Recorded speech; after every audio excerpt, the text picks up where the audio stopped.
I'm Will Hedrick. And I'm Jordan Schaffer. And this is Dog Ears and Timestamps, a book club podcast. Today, we'll be going over chapters 4 and 5 of Neverwhere by Neil Gaiman. But first, maybe we'll talk about what has happened in the last week, if anything exciting has happened. Has anything exciting happened to you? I'm closing on a house at the end of the week, so that was cool. But other than that, I was just taking in the book over and over again. It was these 2 chapters. It was hard to stop, dude. It was hard to stop after. The book's getting really good. Yeah. It's getting really good. Re-listening though, it's also hard to not pick out things as I re-listened immediately, I see how that's already relevant, how they're foreshadowing, and there were 2 really long, really good chapters. It was just I listened a lot. I didn't do any physical reading, and it was a lot of work. Work listening, Yeah, there's but it was a lot good. that happens. Yeah, what about you, man? How was did you sit down and do it all in one night, or did you? No, I didn't read it all in one sitting this time. The first time, much like last time, I read it through once, trying to be as engaged as I could, and then went over it a second time where I took my notes. But this first time, I was out with some friends Saturday evening. Then all of a sudden, something was going on, and I started having anxiety attacks. So I was like, "Oh, I'm going to go home." So I went home, and then I started reading. Oh, you were reading it like that? Okay, cool. Yeah, and so then I was. That's when I started reading it, and I read the first chapter, and then I started into a couple of pages before I was realized that I should just go to sleep at this point. Yeah. So I went to sleep, and then I didn't read the second chapter until last night, actually. Okay. When I was getting ready to go to sleep. And then today was when I read through a second time and did all my notes. Okay, cool. That's so you give it a solid 2 every time? Yeah. Okay, that's cool, especially because you're reading it, so it's very thorough. It's easier for me to take more on each pass doing the actual reading. If I had taken notes like that in high school, in for classes, I'm sure I would have learned way better. Just give it a once read through so that you get the gist, and then take notes on it the second time to find your the thorough notes that you've been taking. That's right. I've been noticing things just discussing it, discussing our notes together, just about the book, that it's fun. I feel like we're trying to be we're trying to guess what's going to happen before it even happens, and it's a good, cool experience to do together. So I haven't done that before either, especially for fun. You do it in school, but I've never done it for fun. So this has been neat. Because in school you've got a formula, things you're supposed to be looking for, a way that you're supposed to be breaking it down, and all that sort of stuff. Because the goal is to turn in a book report that is of a uniform, rendering, so that it can be graded against everybody else's uniform rendering, which is so silly. It's just classic. The way that school can often miss the point. Yeah. Whereas, like I said, this is just for fun. Yeah. So that's why it's been. This is more for our own edification and exploration of everything. Which makes it way better. Yeah, I feel like it makes me think more about myself too. It makes me. I see. I don't really. How you're appreciating things or whatever. Yeah. I like to imagine myself in his world, or in their worlds. I don't really think as the chapters go on, I don't think I really see Richard. I don't really see much of myself in Richard anymore. In the beginning, I kind of did. You related more to what you were saying because you felt like he was kind of a pushover. Yeah, I felt like he's a little bit. Take liberty more than you should. Yeah, and I think now. Just Richard has become in my mind. Richard is literally Neil Gaiman. That is who Richard is. I think it probably is definitely him inserting himself into the story. And it's funny because that was his story for BBC that he was writing. So I feel like I don't know who the actual main character of the show is, but I wonder if it's a little bit more like him, like the author. It would be interesting to see how that change may have taken place. Yeah, that might be something fun to talk about too. Watch the show after we finish this book and see what we think about it. Maybe talk about that. I'm sorry. As we speak, the Boston Red Sox are down 3-1 to the New York Yankees at the top of the 8th. So I'll keep y'all updated as the game progresses. Yeah.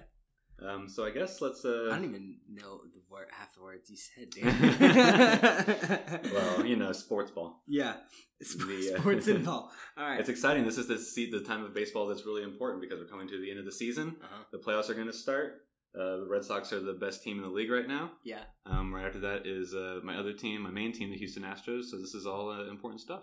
Okay, Astros are playing the Mariners right now as we speak. Oh. But I don't get that broadcast right now. I get Sox and Yankees. So that's also exciting.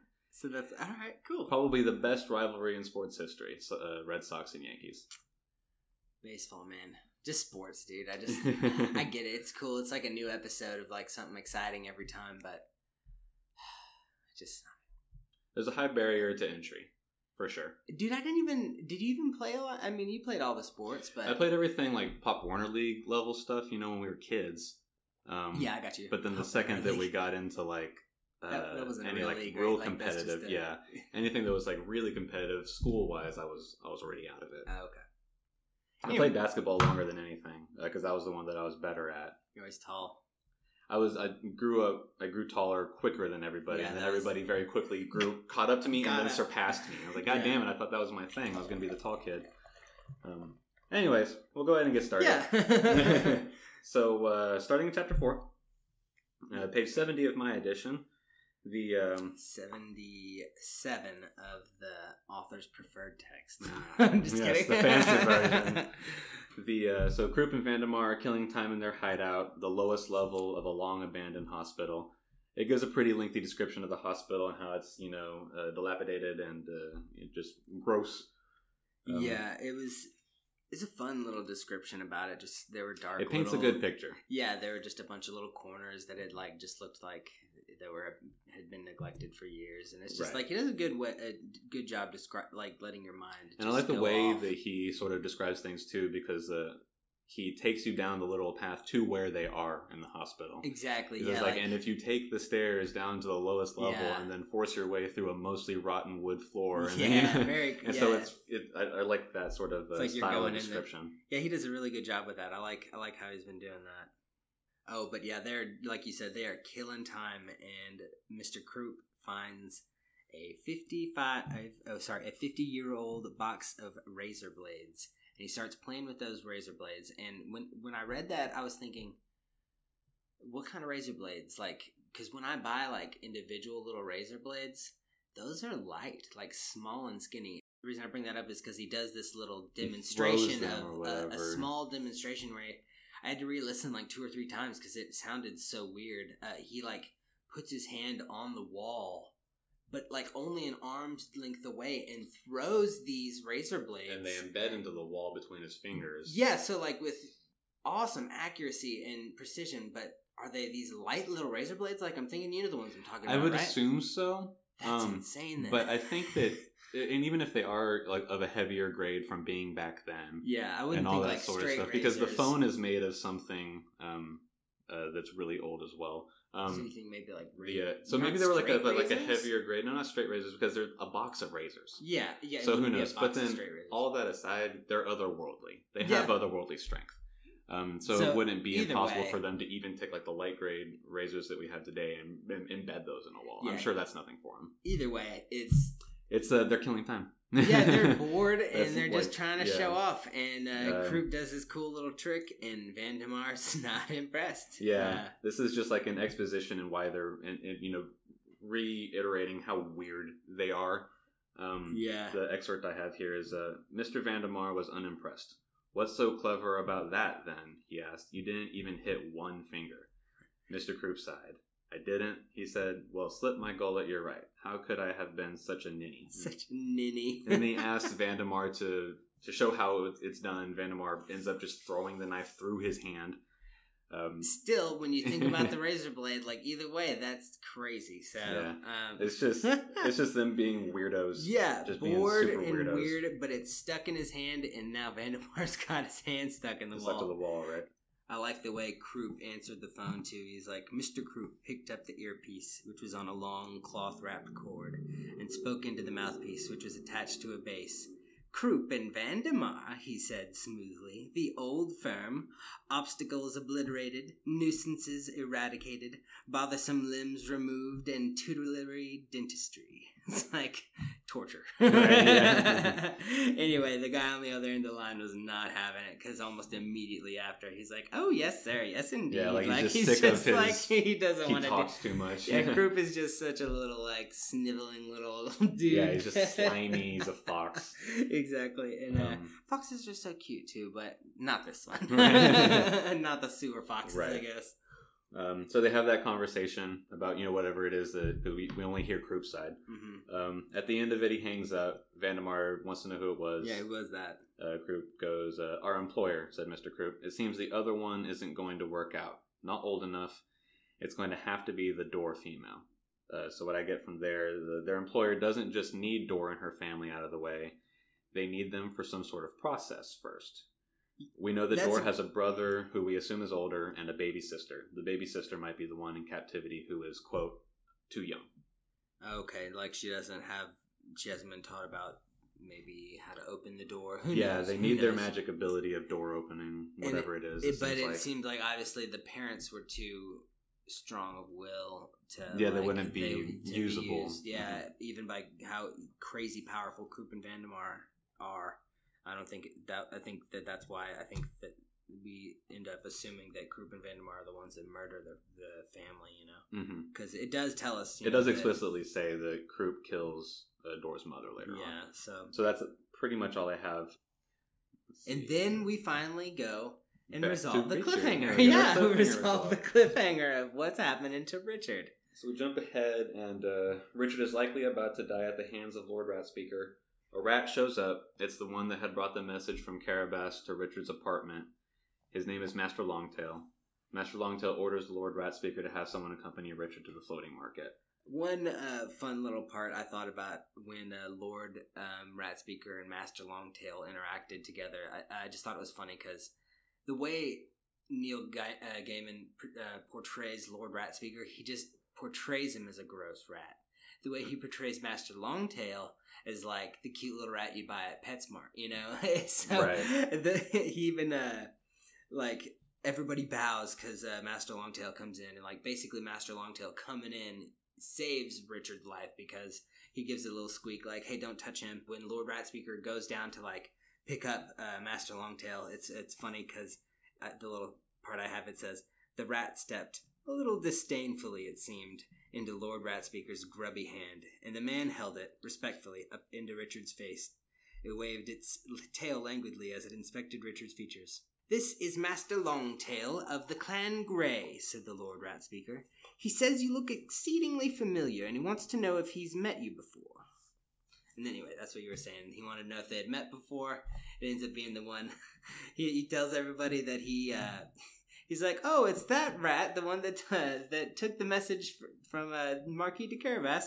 I threw the TV remote control at it." And everyone freaks out. Yeah, and he's can't believe it. He's like, "Oh, it's that rat." And he's like, "Hello, ratty." He's so damn clueless. He has like no tact, even like in observing the fact that everybody else reveres this rat. Oh yeah, he's still just like, "Hey, what's up, ratty?" What's up, it's homie? So clueless. It's like if I went up to the queen and it was like, "What's up, girl?" Like, that's not cool. Right. He's completely clueless. Can't read the room. Literally, Master Longtail. They introduced him. He calls him ratty. It's completely over his head. But like you said, the rat was super chill about it and was just like, "No, you needed to take him to the floating." To take him to the floating market. Yeah, floating market. Because Richard's already said, "I want to go to the floating market." Master Longtail knows that's where Door is going to be. And Master Longtail is probably privy to something that he's not going to ever be explained to us. So he probably very well knows that, at the very least, to his interest, he would like to see what happens if Richard meets back up with Door. Yeah, maybe it's his own personal agenda that he's following to get him back together, because nobody else seems to want to help Richard, but it always seems like Richard has one guy that's like, "I'll help you out," Right, yeah. A very protagonist sort of storyline. Yeah. It's like, every now and then someone, he's just an idiot running around and, running into walls, and every once in a while somebody comes in and is like, "Okay, let's get you back on the path." Yeah, it's like they can't help but help him, so... The next thing I have, we jump back to Door and Carabas. Door and Carabas are going to Door's family home. There's a reference to Samuel Pepys walking down like an alleyway. A comment about how it smells like piss and other things, probably the same piss from Pepys's time. So I looked up what that was in case it mattered at all. I don't think it does. Samuel Pepys, it sounds like that's just more a just a common knowledge thing in English culture, is to reference that time period in the 1600s when Pepys was alive. Samuel Pepys was someone in administration in the Royal Navy and a member of Parliament. He's most famous for having kept a diary throughout most of his youngish adult life, which was then super useful during the English Restoration Project because they could reference all these things. And specifically, it talks about huge events, giving a first-hand account for different things, like the Second Plague, a certain war, I don't remember what it was, and then the Great Fire of London. So did you look that up? Or I looked it up. Oh, okay, cool. So it just seems like it's just a throwaway reference that is probably common in other English literature. Sorry, before we go too far, right before we switched over to Dora and Carabas, we met Anesthesia. We meet this cute little girl named Anesthesia that she's looting through Richard's stuff, eating his bananas and stuff, and then they end up becoming buddies. And she offers him a piece of cat leg. So anyway, sorry. Yeah, it's the introduction to that character. To the character Anesthesia. It makes her out to be a cute person that we don't really know how young she is. We know that she's girl. She became part of the London Below when she was 11. You know, that was her birthday. Which we don't know how long ago it was. Yeah, so that could have been a week ago or a couple. It seemed like longer. Yeah, a long time. She's explicitly described as younger than Dor. Yeah. Which we also don't know how old 16, Dor is. 17 it's something like that. But who knows? Anyway, sorry to cut but you no, off. that is important that it introduces us to her, though we don't get her name just yet. Let's I don't think. No, we do. Anesthesia looked relieved. Thigh. She said, that's right. Yeah, because he even thought like, did he just say her name like that? Anesthesia. Yeah. So anyway, you were talking about the Dor and Carabas. So they arrive at the Dor's old family home. Dor doesn't want to go in at first. Carabas ends up convincing her. Carabas is kind of a little pushy about it, but I think he does it in a good way. I think his goal is to do what he's been taken on to do. Right. I don't think he necessarily cares that Dor is ever successful. Maybe later on there could be a redemption arc where Carabas becomes more sympathetic because maybe he recognizes that this is for the greater good of the underside. Mm-hmm. But in all the interactions that they have, he's very like, you know what? If you don't want to do this, I'll just leave. I don't care. Yeah, I don't need you that bad. You need me more. He kind of makes it seem like that. Yeah. Ultimately, convinces her. She opens the door. As they fall through space, they experience the memory of Dor finding her brother Arch dead in the pool. His throat and gut are cut open. Okay, so now we know that the brother is dead. So that part of the family line is lost. So now it's I don't know if it matters that it's just girls that could be left, but that might have something to do with it. Could play out later on for sure.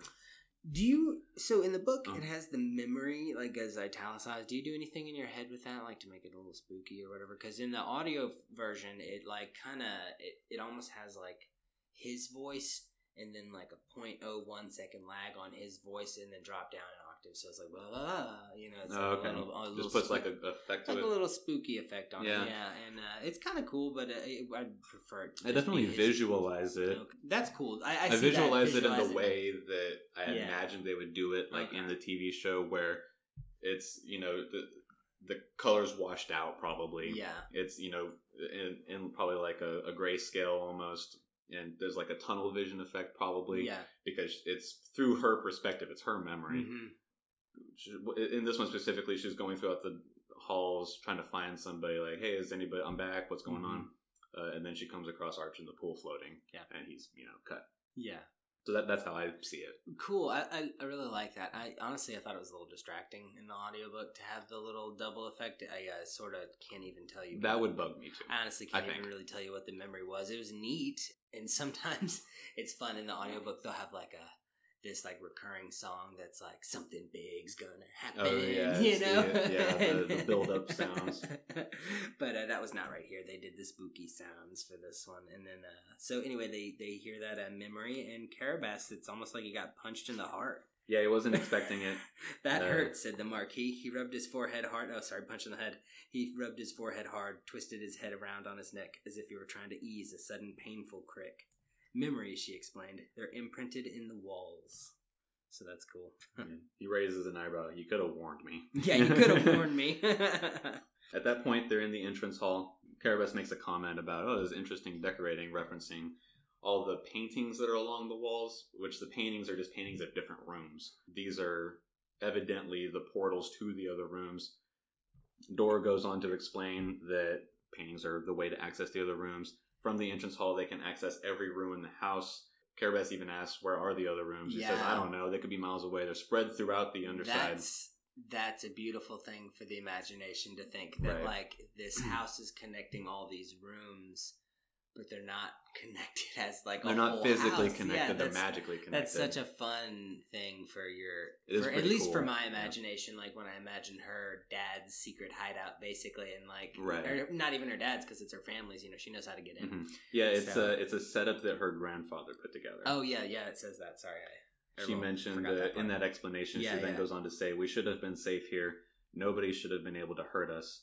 Only my family could move around it. Yeah. Which, you know, begs the question, is there a traitor? Is there a mole? Is there maybe a cousin or an uncle that knows something about that? Yeah, that's a great point. Yeah, that's crazy. And Carabas seems to be either a really good actor or so clueless that it couldn't be him, I don't think. So I still trust Carabas. I do too. I think like last episode we talked about, he's just that through character that's just the constant vehicle for moving the plot along. He comes around when he's needed. He knows seemingly everything. Yeah. In fact, it makes point of letting you know when he doesn't know something. It makes him upset because that's what he prides himself on. Yeah. We jump back to Richard and Anesthesia, who is a girl from the Rat Speakers. They're traveling through the tunnels of the underside. Yeah, and this is just a fun little section where we kind of learn more about Anesthesia. It's just travel. Yeah, it's time for them to build up. It's character building. It's him talking to Anesthesia, and then learning about the floating market.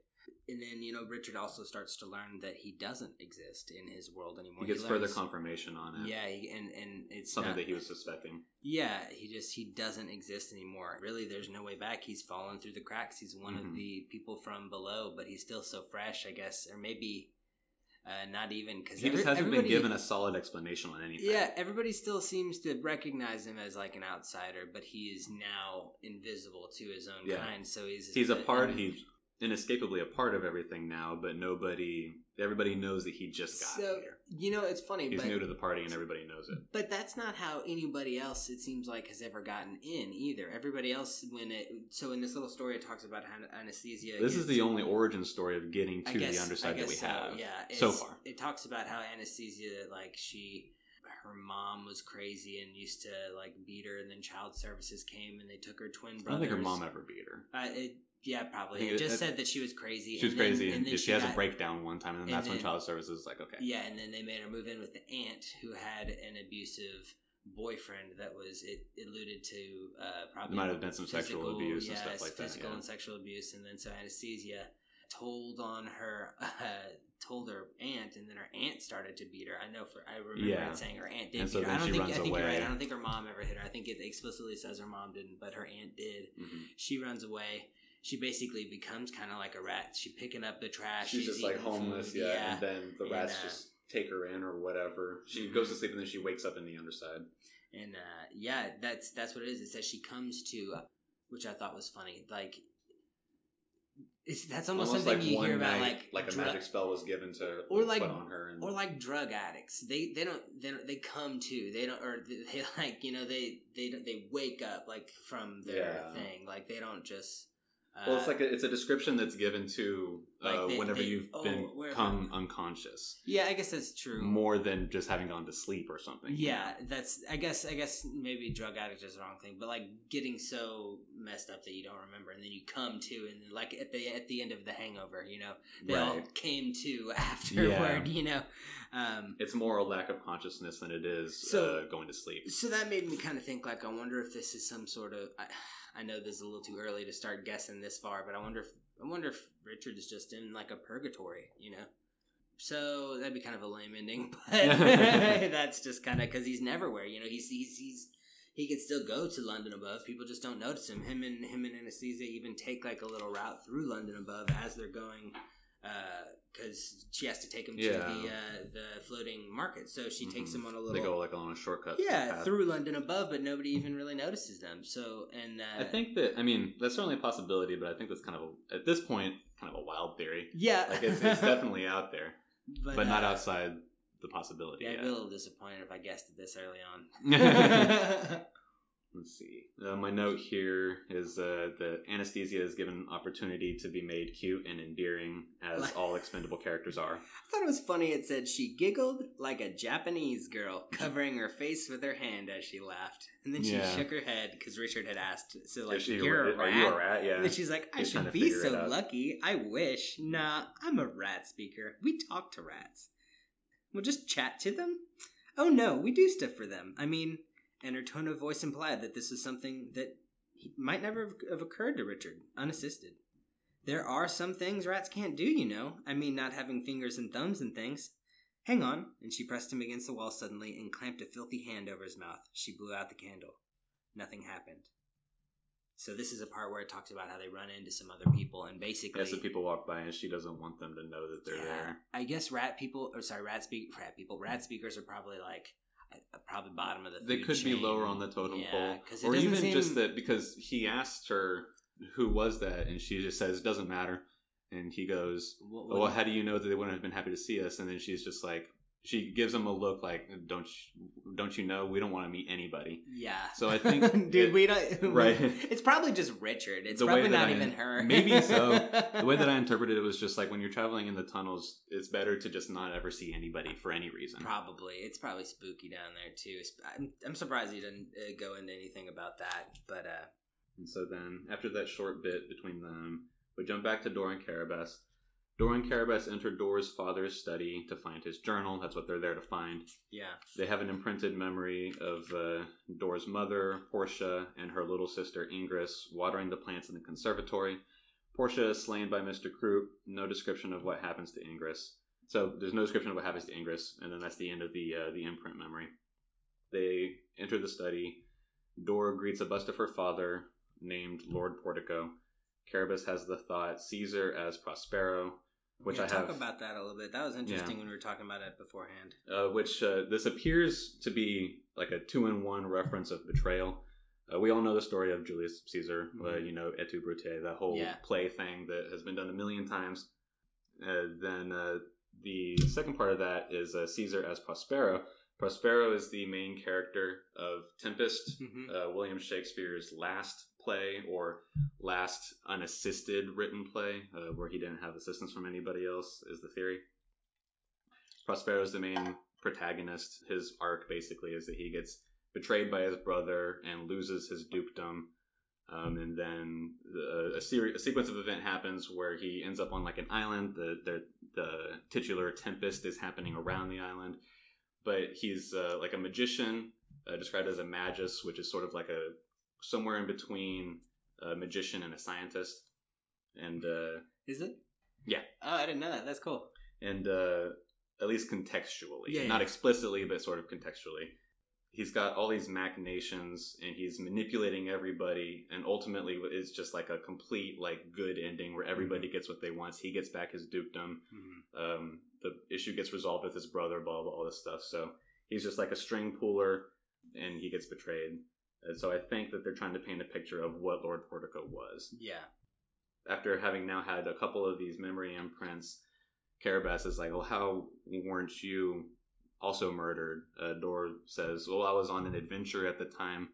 I just came back and found them dead. that was actually a note I took down too, is how did you escape? And it just made it seem like she said, like, I guess I was she was just out. Yeah. She had been on an adventure for like, I think she describes it as an adventure or something to that effect. She was gone for like a couple of weeks or something like that. Yeah, here what I have, it says, your mother and your sister and your father and your brothers, all dead. How did you escape? He asked. She lowered her head. I was lucky. I'd gone off exploring for a few days. Did you know there are still some Roman soldiers camped out by Kilburn River? The Marquis had not known this, which irritated him. How many? She shrugged. A few dozen. Anyway, Baba. But it is just funny because it shows you like the Marquis does not like not knowing, just like you said earlier. That was the little line. And then I looked up this bit too to see if it mattered, because she says that she thinks they were deserters from the 19th Legion. Admittedly, her Latin's a little bit not up to par. Isn't Latin like a lost language too? Okay, so that's fun. And so I was looking up what the 19th Legion is, and the 19th Legion was obviously a Roman legion, but it's just kind of weird that they would be at an English river because the 19th Legion never left mainland Europe on any of their posts. But I guess if they were deserters, they could have eventually made it over to England. I don't think that matters at all. I think it was just an interesting little thing that Gaiman decided to put in there.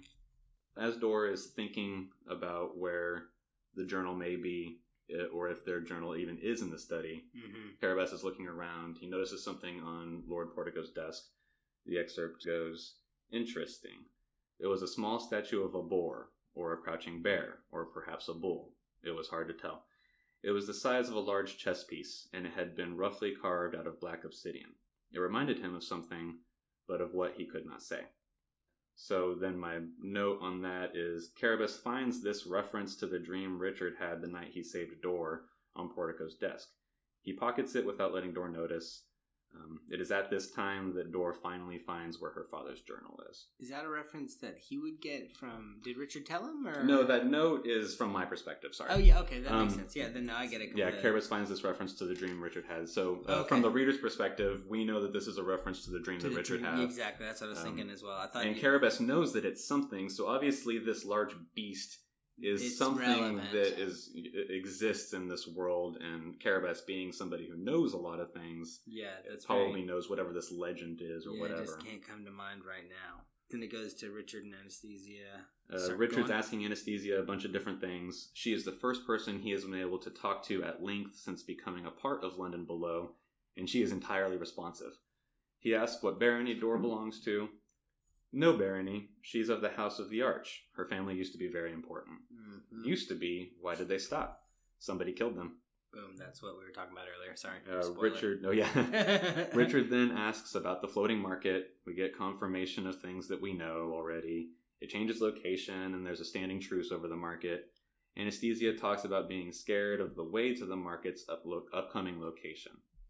Yeah, so it just alludes to getting to the market being scary, but not necessarily the market being scary, because there's a truce at the market. Just the path that they have to be, that they have to take is going to be trying. And then we cut to our new character, introduced Varney, described as the best bravo and guard in the underside since Hunter's Day.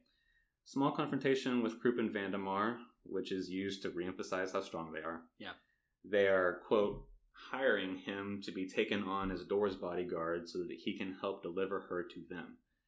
So they know that Dor's going to be looking for a bodyguard at the market tonight. So they want to have him, he's a plant, is their plan for him, to go win and be her bodyguard, and then at the right time to deliver her to them without issue. The thing here is it almost makes you like Varney a little bit, as much of a dick as he kind of comes out to be. He's just like a blade for hire. Yeah, I mean, it makes you like him in that respect, because literally he tries. So there's a part that I have right here. It says Krupp and Vandemar are trying to, just basically bully him into doing it. And so Varney mentally positions the Morning Star in the shadows above behind Mr. Krupp's head. He would crush Krupp's skull first, and then he'd take Vandemar. The Morning Star plunged toward Mr. Krupp's head. Varney flung himself down, away from the knife blade at his eye. Mr. Krupp did not look up. He didn't turn. He simply moved his head obscenely fast, and the Morning Star crashed past him into the floor, where it threw up chips of brick and concrete. Mr. Vandemar picked up Varney with one hand. "Hurt him?" he asked his partner. So basically, like, do you want me to hurt him? Right. Like, because he just tried to fuck? Did he try to fuck with us? Like, so they threaten him. Right, Sorry, yeah. I said that earlier. Then they threaten him like this. You're doing this for us, or you're dead. So this is a revelation of a new thing that exists in the world, to our knowledge, or new to us rather, not new to the world. Something called a knack, which appears to be a particular magic skill that one may have. Varney is somebody that has a knack, and it is evidently telekinesis. So now we've got a new thing that we know exists. Some people have knacks. to reference a very popular current anime that's happening, My Hero Academia, or in Japanese, Boku no Hero Academia. They have quirks, which are their magical ability, not magical ability, but their inherent ability that gives them superpower or whatever. That's very much what this is. And that's what their knack. I think almost more than anything, that's the whole purpose of Varney, is to introduce the idea of a knack. Well, it could be just saying, well, yeah, you're right, that, because Door has a knack too, and hers is a door. We assume that's doors. Their knack, I mean, that the knack is like her family's deal or whatever, is the it seems to be passed down in her family too, which is interesting. But it hasn't been explained. It's just been said that, this is her. She has this ability, and it's magic. Magic exists in this world, so we don't know the rules of magic. Mm-hmm. And now they're giving a quantifiable thing called a knack. Yeah. Dora and Carabas are engaging the mechanism that plays Portico's journal. Yeah, which is cool. It's described as the whole mechanism looked rather like a combined television and video player might look if it had been invented and built 300 years ago by Sir Isaac Newton, which was more or less exactly what it was. Right. So, it's just like super steampunky. Yeah, very steampunk. Yeah, easy to imagine though. Right. Like I said, just a bunch of unnecessary mechanism and stuff like that. I like the way he describes things. It's good for my imagination, at least. Right. It's fun. At first, Portico talks about the Underside's factionalism and how he wants to abolish it, believing it to be holding them back. They skip ahead in the recording. Portico is leaving a desperate message for Dor. He believes the rest of the family to be already dead. "Listen to me, girl," said her dead father. "Go to Islington. You can trust Islington. You must believe in Islington." He ghosted. Blood dripped from his forehead into his eyes. He wiped it off. "Dor, avenge us. Avenge your family." Yeah, avenge us. Avenge your family. I wonder... So he knows that they're being murdered. Yeah. And, I think it's probably relatively obvious, but they're being murdered for a certain reason, and it's probably something that he's doing. There's an allusion to how he wants to reform society in the other side, and I'm sure that people, whoever it is that hired Coop and Vandemar, is against that idea. And I'm sure that has a big part to play in why they were murdered. It actually goes on to say the little murder scene. Does yours say that right after? It does. It describes that he goes off screen, or he's off screen for a second, and then he comes back and there's a bang, and then he goes off screen again, and then blood splashes against the wall. I think Dor ends up not... And then she cuts it off at that point. Yeah. Let's see. That's basically the end, but I thought it was funny how just at the very end of this little section of this, the Marquis de Carabas, he takes her father's watch and a chain. The Marquis flashed his white teeth at her. There'd been no one since Hunter who'd even he's talking about some. He fastened the fob of the watch and chain to his waistcoat, slid the watch in his vest pocket. So he takes, and Dor's like, "What are you doing? That's my father's watch.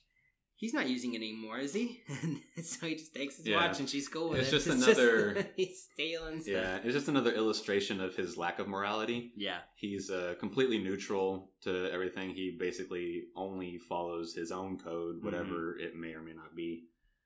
Let's see. They're talking about it a little bit. Dor doesn't believe that they can find a bodyguard capable of dealing with Krupp and Vandemar.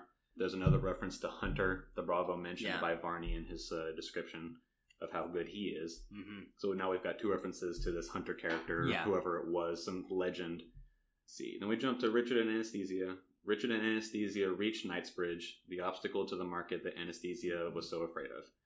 They have a run-in with Varney, and this is kind of interesting, I thought, because this is the first time that we meet a character through the eyes of somebody that hasn't met that character already, and it names that character.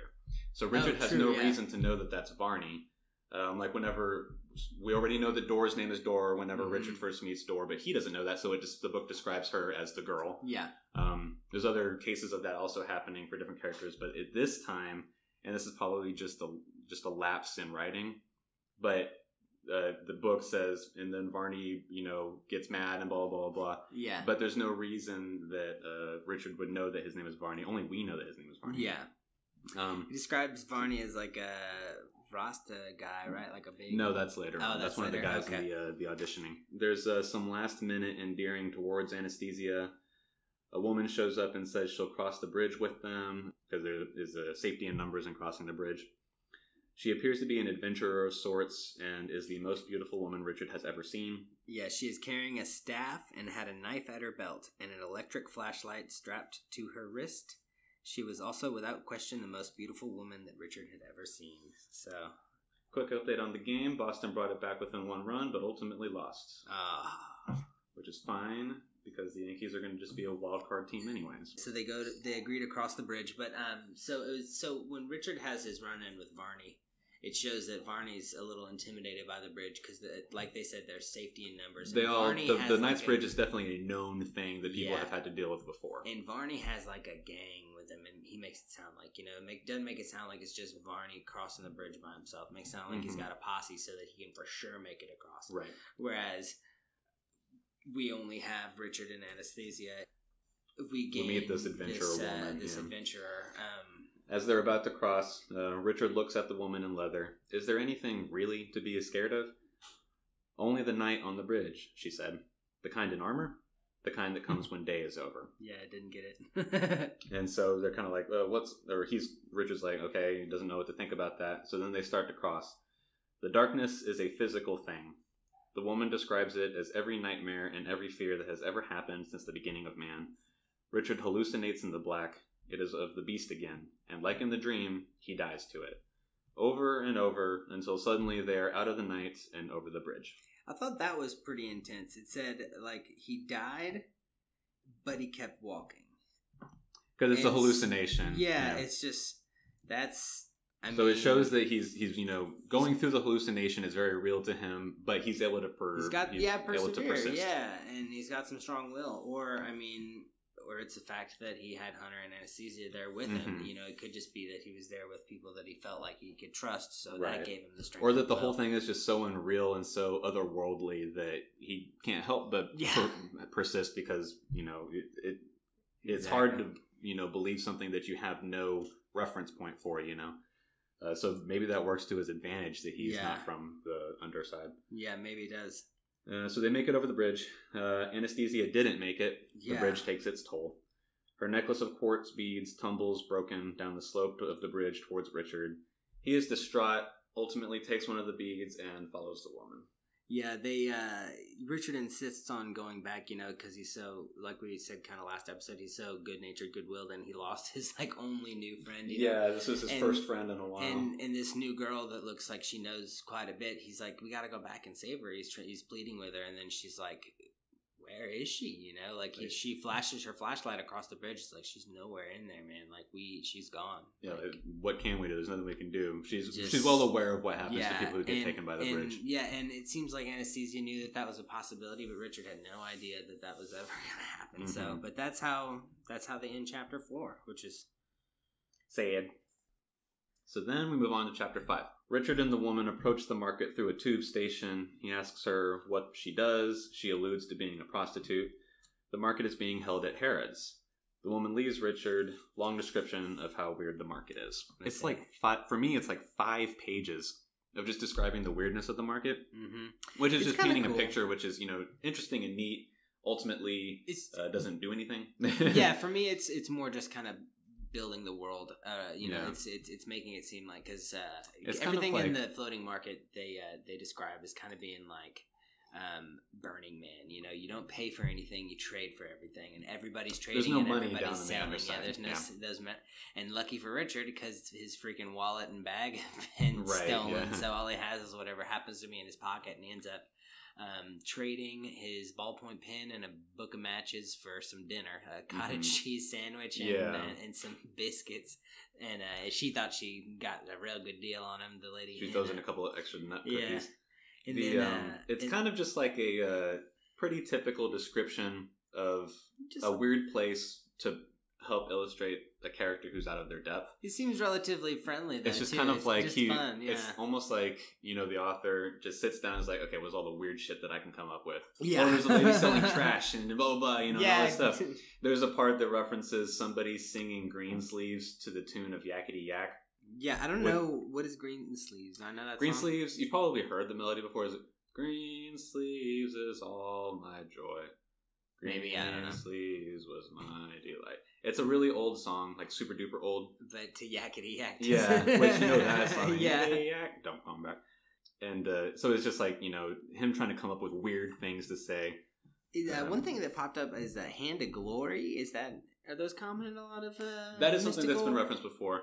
You'll notice next time you go through the Harry Potter series that it gets referenced whenever they're and whatever that bad shop is in Nocturne Alley. Yeah, so those just, I feel like they always say they like however, like it's a hand that's holding wishes. A candle. Oh, never mind. And it provides light to the person that's holding it and nobody else. Okay, cool. That's okay, perfect. Then I was thinking something different. I think I was thinking the like a monkey claw or whatever, like from Rick and Morty, that one that was like you make a wish and it curls a finger every time or something. Okay. So you have 5 wishes and then you No, all times that I have seen the Hand of Glory, it's been described as that it's a tool that provides light for the holder and nobody else. Cool. Well, I mean, he didn't buy it. I just didn't know if maybe like that was just some reference that I didn't know. But anyway, that was cool. So it just sort of describes the floating market. It's fun. He says at one point he tries to think of himself as like an alien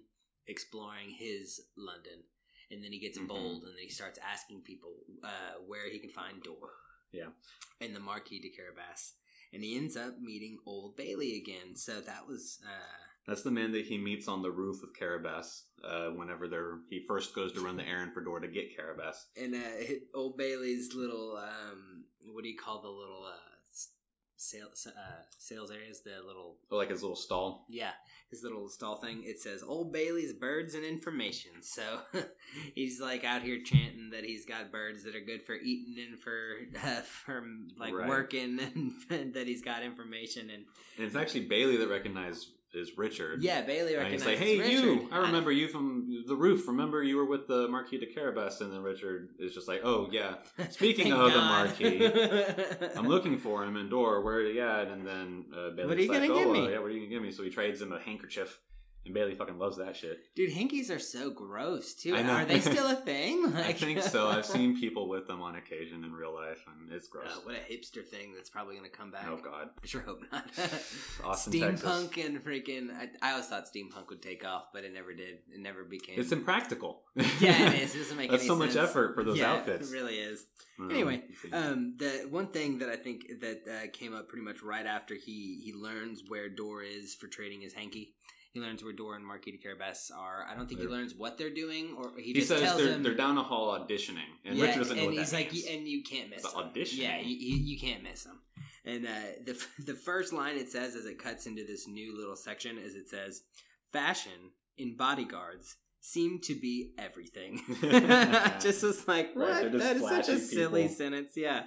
And then it talks about the knacks, like that Will was talking about earlier. They all had a knack of one kind or another, and each of them was desperate to demonstrate it to the world.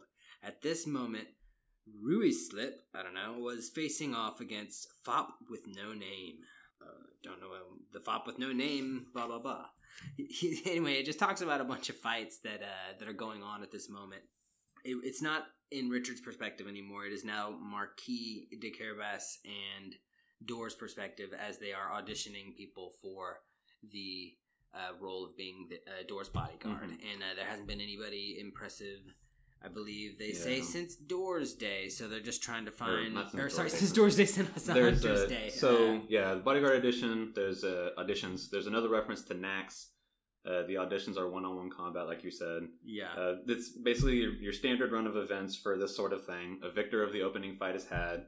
Then our known villain Varney enters and wins, so now he's the reigning victor for this. Yeah, it's what do they call that? What do they call that? Like just because they keep going after him, they just keep sending guys in. They don't after Varney. Like it's one guy after another. It's whoever wins has to fight everybody else. Yeah, you play winner. You play the winner, and if the winner keeps winning, he's winning. Yeah. So that's what Varney's doing. He just basically destroys like everybody. And during that first win that we see him have is when Richard shows up, ends up getting knocked out in the crossfire because Varney sends the fop with no name flying over towards Richard and knocking him out. After a little bit, Richard comes to and he's at Dor's side. She's furious with him.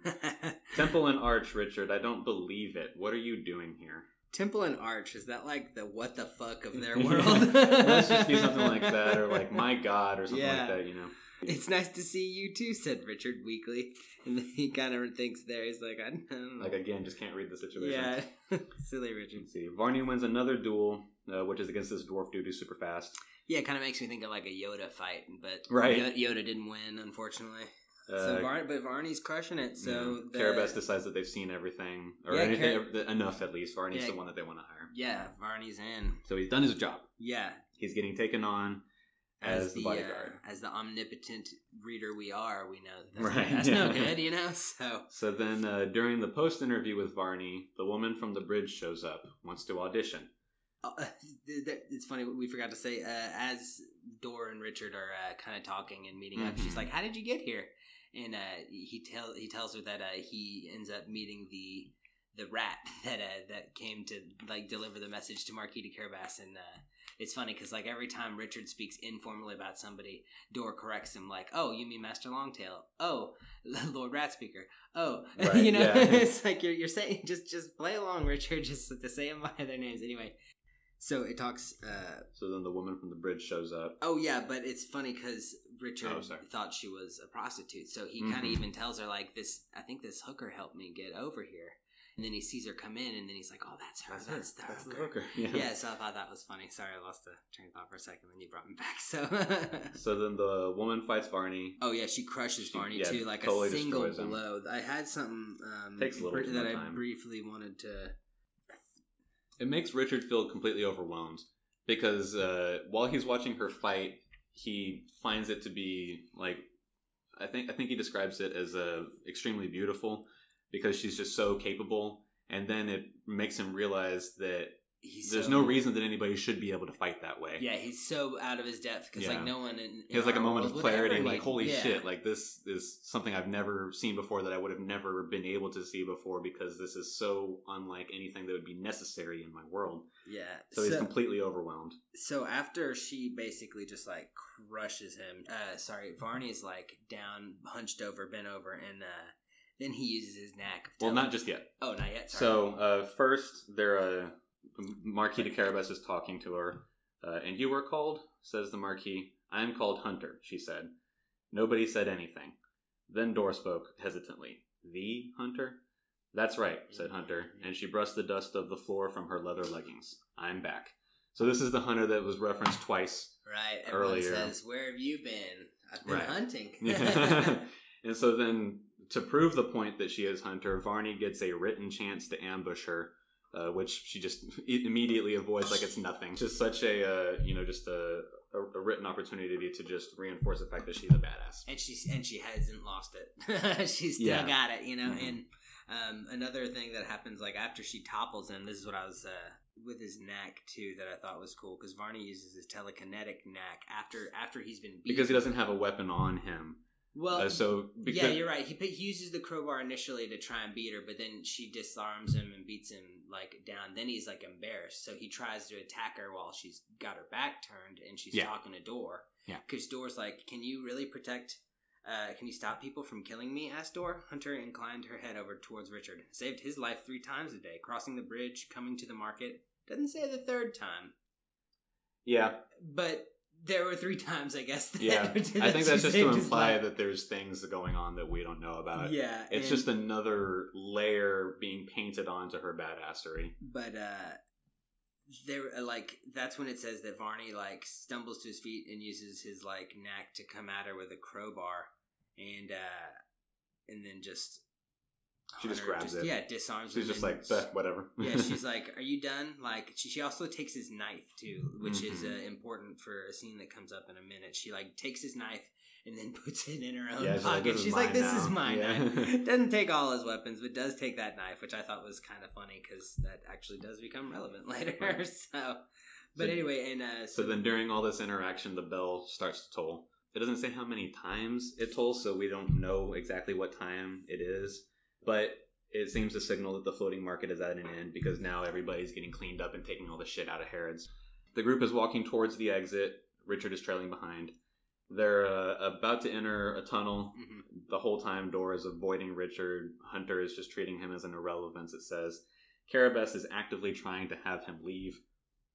Before they enter the tunnel, the Marquis scratched the side of his nose. "Young man," he said, "understand this.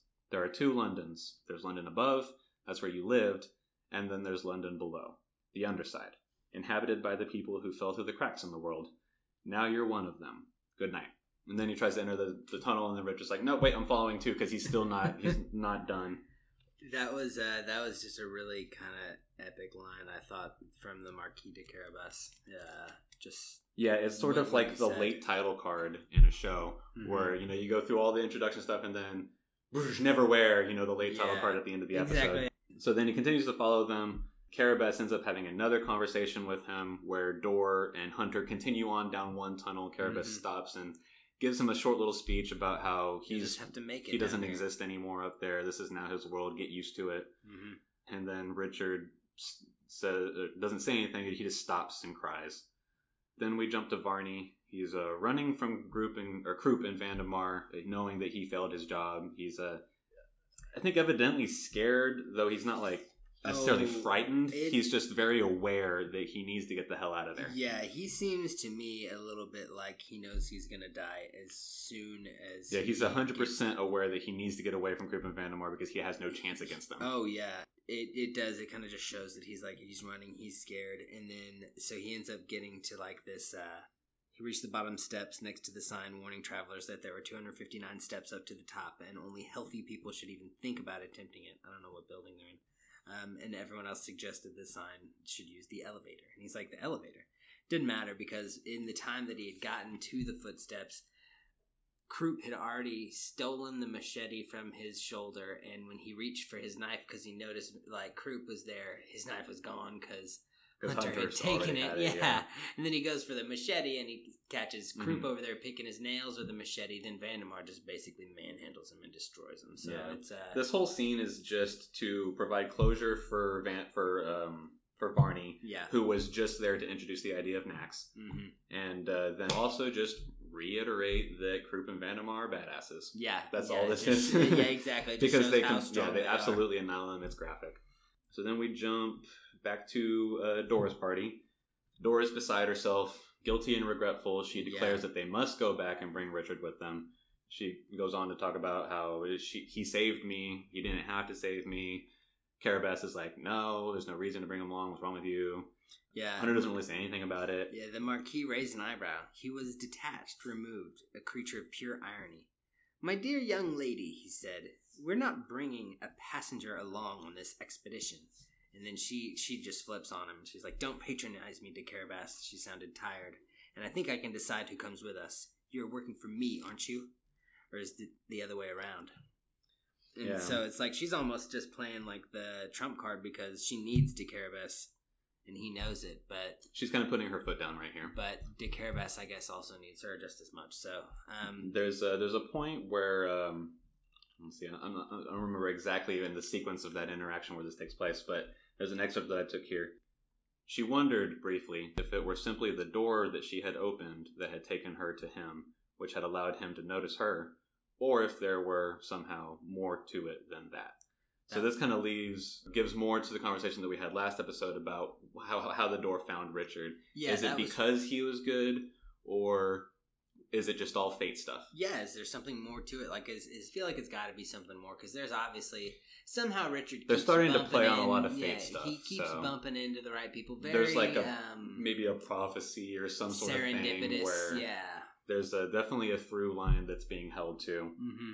So then we jump back to Richard. He's sitting on a ledge thinking about how fucked he is. Not dead yet. Not dead yet. Still doing it. But yeah, he's basically given up. He's just like, I can't do any of this. What am I supposed to do? Maybe I'll just die. Oh yeah, he hears footsteps. That was the funny part I wanted to read. Footsteps came toward him. If, he decided, it was a bunch of murderers, cannibals, or monsters, he would not even put up a fight. Let them end it all for him. He'd had enough. He stared down into the dark, to the place where his feet should be. Yeah, so he can't even see anything, and he's totally just given up. Yeah, he knows that he can't do anything. He's given into what Carabas had told him, basically. Yeah, that he's not going to make it probably more than a day, and then Richard. Yeah, door. The voice was Doors. He jumped. Then he studiously ignored her. If it weren't for you, he thought. Richard. He didn't look up. What? He said. Look, she said. You really wouldn't be in this mess if it weren't for me. You can say that again, he thought. And I don't think you'll be any safer with us, but, well, she stopped. A deep breath. I'm sorry. I really am. Are you coming? And then there's another little paragraph that I skipped through for what I wrote down here. Well, I don't have anywhere else to be right now, he said, with a studied unconcern that bordered on hysteria. Why not? Yeah, why not? Dora makes a bunch of promises of trying to help Richard get his life back once they are done with their task. He isn't sure if he believes it is possible to keep those promises. They don't ever romanticize him and Dora's relationship, too. It's very friendship, which is cool. I don't... Well, we're still so early on in their interactions together. I know, but, every now and then... They've had less verbal interaction than he had with Anesthesia at this point. Yeah, no, I know. I guess it's just... I guess I like that they're not necessarily just making it obvious like they're going to end up together, because sometimes it's not an obvious love interest story yet. So, and I kind of hope it stays like that. I kind of hope they don't, but who knows? Or if it develops, that it develops in a believable way. Yeah, or fun way. Because they're definitely not forcing it at this point. Yeah, at this point, Richard's just the clumsy guy that's like, oh, I kind of like him. Let's bring him along. He's fun. He's fun to have around, I think that she may love him after a fashion, but only in that he saved her. She can recognize that he's a good guy. Yeah, and like you said. Yeah. Let's see. So then they're walking. Richard asks what they're looking for. Dora explains, what are we doing? Dora explains that currently they're looking for an angel named Islington. Richard loses it. An angel. Yeah, he basically is just he's what? He can't do it anymore. Everything is so absurd. He's at his wit's end. Yeah, he loses it. He is basically going into hysterics. Yeah, in the book it says Islington. I don't think it really matters. An angel, he said, giggling helplessly, called Islington. We've got a long way to go, said Dora, and Richard shook his head and felt wrung out and emptied and flayed. An angel, he whispered hysterically to the tunnels in the dark. An angel. Yeah. And anyway, so the last little scene of the book, Will described actually really, really cool when we were talking about it. I'm going to go ahead and just read the whole thing, so it's only like maybe 3 paragraphs. Okay. And potentially some of it may be really important. There might be some symbolism here that may or not matter. In a nutshell, all that happens is we get introduced to Islington. Or Islington, as they say it in the audio. It's a really, it's a pretty way that he does it. And but, here it goes. There were candles all over the great hall. Candles stood by the iron pillars that held the roof up. Candles waited by the waterfall that ran down one wall and into the small rock pool below. Candles clustered on the sides of the rock wall. Candles huddled on the floor. Candles were set into the candlesticks by the huge door that stood between 2 dark iron pillars. The door was built of polished black flint set into a silver base that had tarnished, over the centuries, almost to black. The candles were unlit, but as the tall form walked past, they flickered into flame. No hand touched them, no fires touched their wicks. The figure's robe was simple and white, or more than white, a color, or an absence of all colors, so bright as to be startling. Its feet were bare on the cold rock floor of the great hall. Its face was pale and wise and gentle, and perhaps a little lonely. It was very beautiful. Soon every candle in the hall was burning. It paused by the rock pool, knelt beside the water, cupped its hands, lowered them into the clear water, raised them, and drank. The water was cold, but very pure. When it had finished drinking the water, it closed its eyes for a moment, as if in benediction. Then it stood up and walked away, back through the hall, the way it had come, and the candles went out as it passed, as they had done for tens of thousands of years. It had no wings, but still, it was unmistakably an angel. Islington left the great hall, and the last of the candles went out, and the darkness returned. Nice, that was good. That was very cool. Just like it seemed. My favorite part about that was just it was so ritualistic. It seemed like the angel Islington, whenever every time went in, the candles lit up. A fuck ton of candles lit up. The candles were everywhere. There's a lot of candles. And lights up. He lights that place up, and then he goes. He takes his ritualistic drink. I don't know what kind of water, holy water, clean, pure water, whatever it is, and then he leaves. Yeah. So I don't know if you just got to catch him at the right.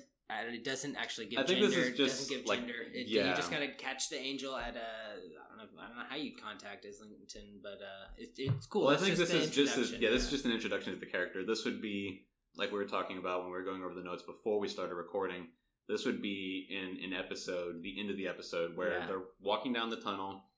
They're like, oh, we're looking for this angel. An angel. Yeah, he's laughing. And then it slow pans like into a wall so that it can fade to black, and then slow pans out of the wall to that exact scene where Islington walks into the Great Hall, does his thing, and then probably turns. Probably like the whole time that he's walking through, it's just like showing like his robes or whatever on the wall. It's not showing like his full frame. And then as he stands up from drinking the water, that's when it then pans out, or zooms out, not pans, to show him, and then you can very visibly see that he's an angel. Yeah. He walks towards the camera to exit the hall. Yeah. The lights fade out, or the candles flicker out, and then that's black, cut, credit. Yeah, you know, and that's funny. That's probably something, it's even kind of almost written, it's not italicized, but it's almost like it was written, like he just pulled it from the script that he was writing that week, because that's very cinematic, like you were saying. Like, it's perfect for a film. You know, it was hard to stop reading there, though, man. It was hard, dude. The book is getting so damn good. It is getting very, very good. I mean, I didn't really notice too many discrepancies in the things that, obviously, between the authors. Between our two versions, yeah. There doesn't seem to be anything here. One thing that I thought was a little funny, I don't know if anybody else noticed this, or maybe somebody could explain it to me, but when Master Longtail and Lord Ratspeaker were talking to Richard, it had a scene where, you know, Master Longtail gets on Lord Ratspeaker's hand, and then Lord Ratspeaker holds him up to Richard's face, and they begin to talk. And then later, when Master Longtail barks an order at Lord Ratspeaker, and then he's done with him, it says he jumps off his shoulder. Like just a couple paragraphs later, it's a silly little thing. It's just a silly little Easter egg, I guess, that I think I found that. I think he might have forgotten to say he scampered onto his shoulder or whatever. Yeah. Maybe he jumped to his shoulder and then jumped off, but I just thought it was silly. Yeah, it's just a lapse in continuity. Yeah, I just thought it was funny. I liked it.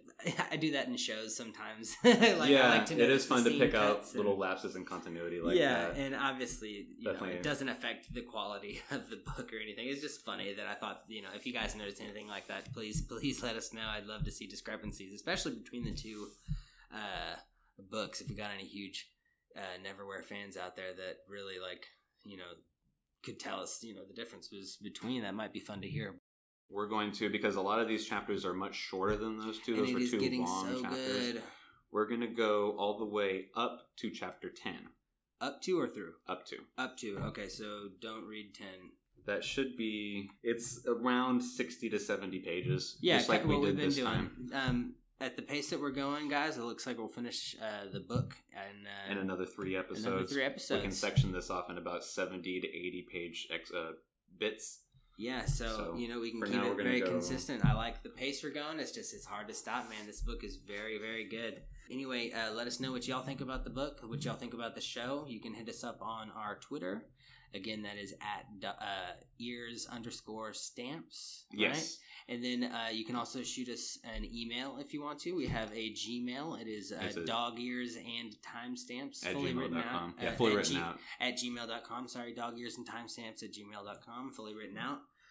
Leave a comment on iTunes. Leave a comment on SoundCloud. Please. We finally got the approval for the Google Play podcast version, so you can subscribe and leave a comment there as well. Please. All of any sort of third-party podcast application that you might already use for other podcasts you listen to, you don't have to go directly through iTunes or Google Play or SoundCloud. I use a podcast app called Pocket Casts. That's what I use to listen to all of my podcasts, and it just aggregates from the main sources. Oh, very cool. I found ours on there, so I know that these third-party podcast apps are just checking the iTunes and Google Play feeds. So it's there. Cool, you can find us. Just search Dog Ears and Timestamps, and you'll find it. I guess just let us know what y'all think. Please, let's keep it active and keep reading. And we'll see you next time or next week when we go over chapters 6 through 9. I'm Will Hedrick. And I'm Jordan Chaffer. Thanks for joining us. We'll see you next time. Don't forget your dog ears and timestamps.